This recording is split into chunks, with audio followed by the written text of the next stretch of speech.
Growing up, I struggled with feeling like an outsider, misunderstood, emotionally handicapped. Watching Violet Evergarden felt like watching someone else stumble through that same fog that I once was lost in. The feeling of anxiety and feeling like a standout is something I used to struggle with quite a lot. Understanding the perspective of someone else who didn't feel the exact same way that I did about something mundane about like the new season of Attack on Titan was something I struggled very hard with. I'd become annoyed, angry, and even frustrated because the communication between us two just wasn't really working. It's a time I look back on with quite a lot of resentment, if I'm being completely honest. However, it can make stories like the one we're going to talk about today hit a lot harder. Communication doesn't come easy to us all. For someone who loves writing, speaking might be an hindrance, and vice versa. Maybe social pressure gets to you, and the lack of someone you love in the vicinity just makes it so much harder to be in the moment. Getting past these barriers of ours and striving to become a better person is something I think should be the goal of, well, our lives. They want to feel love and understanding what someone is going through, helping them in a way that fits their needs. Today, we're talking about Violet Evergarden, an anime recommendation from a friend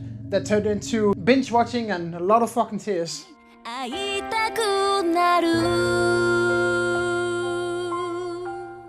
So I've watched a lot of tear-jerking shows throughout my life, both in the anime realm such as Angel Beats and Clannad, or in the more traditional sense with shows like 13 Reasons Why. I mean, season 1 was the best, but I couldn't stand the rest. Who killed Bryce? Who the fuck cares? And what does that have to do with the original plot? Fucking nothing, man.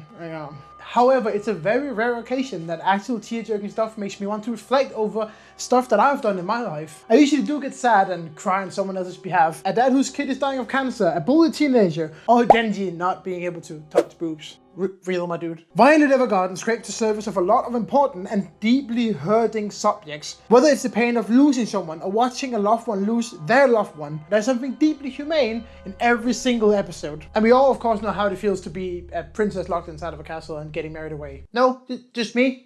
I'd say you're the real one, but you do you, man. Violet ripped out my heart like an old ex at least 13 times throughout the 13 episodes. Her goal of learning the meaning of love and her reasoning behind it, wanting to understand and feel what everyday humans feel on a regular basis, is heartbreaking, beyond what even Bambi did to me as a kid. You didn't cry when Bambi's mother died? Yes, it was very sad when the guy stopped drawing the deer. This is the kind of heartbreak that can only be spawned from the depths of understanding pain. The writer, Kana Akatsuki, does an excellent job of making you feel so close to Violet, understanding her want and feel her pain, born from the lack of understanding of the world around her, all knowing about war, killing, and commands from her officers. Never had a thought of her own, always being told what to think, what to do, when to eat, and probably even when to fucking shit. Going from that cruel and uninviting world to becoming a doll. Not a glamorous doll on the side of the shelf, not a writing doll, which plays a big role in this universe. Dolls help people in the community with getting their thoughts down on paper in a better fashion than what they would have been able to do on their own. Putting someone else's raw feelings into words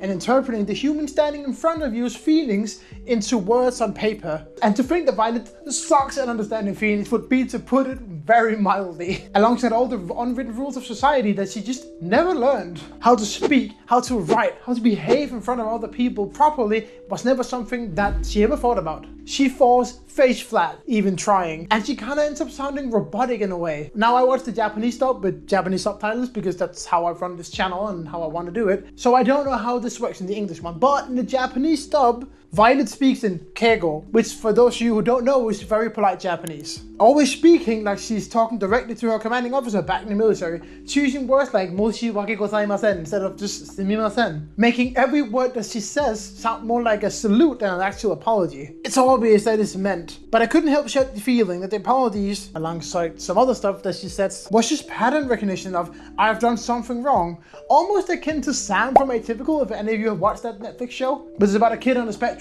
trying to fit into social norms. And it's not because any of them actually knew how to read the room, they've just learned the pattern recognition of I have done something wrong, I should apologize. We both get to see glimpses into Violet's tragic and dark past, but also the bright future she has ahead of her, reminding us that getting good is not something that happens overnight. It requires a lot of dedication, hard work, and trial and error. You know what I really like? No, actually, you know what I love? A piece of media that ain't scared to talk about the taboo that happens to the people all around us. I'm not going to go into too much detail because of privacy reasons, both for the person I'm going to be talking about and mentioning, but also the family that is on the same side.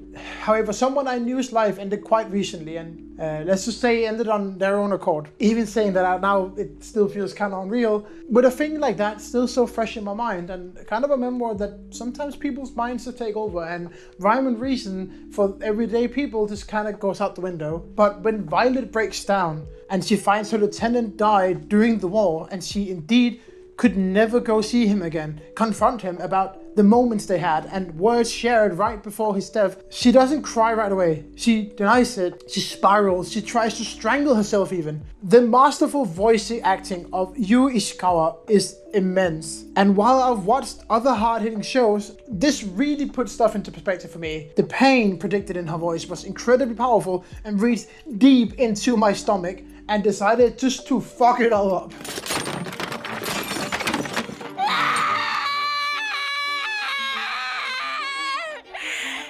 It made me think about the times where I've been down and felt so lost in life that this just seemed like the natural conclusion to come back to. All the long talks I had with my friend Jack and my friend Anna in the middle of the night, sitting on the rooftop, just drinking at 2 a.m, basically just trauma dumping on each other, and sharing insecurities that is natural at that age. The thought process I had when I was 18 was that I probably wouldn't make it till I was 25, but well, look at me now, 25, still standing here. But all those moments and all these thoughts came rushing back to me in one singular scene. After finishing the episode, I didn't just click next. I actually had to get up and leave my apartment and go for a walk in the great Danish weather just to put things back into the boxes in my mind where they belonged. Sometimes a show can both be beautiful and a sad endeavor. It can be very difficult to balance both humor and sadness, yet Violet Evergarden manages to balance perfectly in between these two worlds. There were countless times where Violet's cold and rigid answers to a very emotional question made me tear up in laughter, soon to be turned into questioning and sadness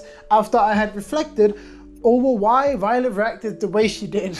I've yet to see any of the spin-offs. I have seen the 13 episodes in the movie, but I do promise that I will come back to it, but not right now. For now, I'll say goodbye to the quiet, letter-writing blonde girl who taught me that healing doesn't happen all at once. Violet taught me that sometimes love is not loud and obvious. Sometimes it's a quiet effort to try and understand someone else's point of view. And even when words fail, maybe the trying is enough.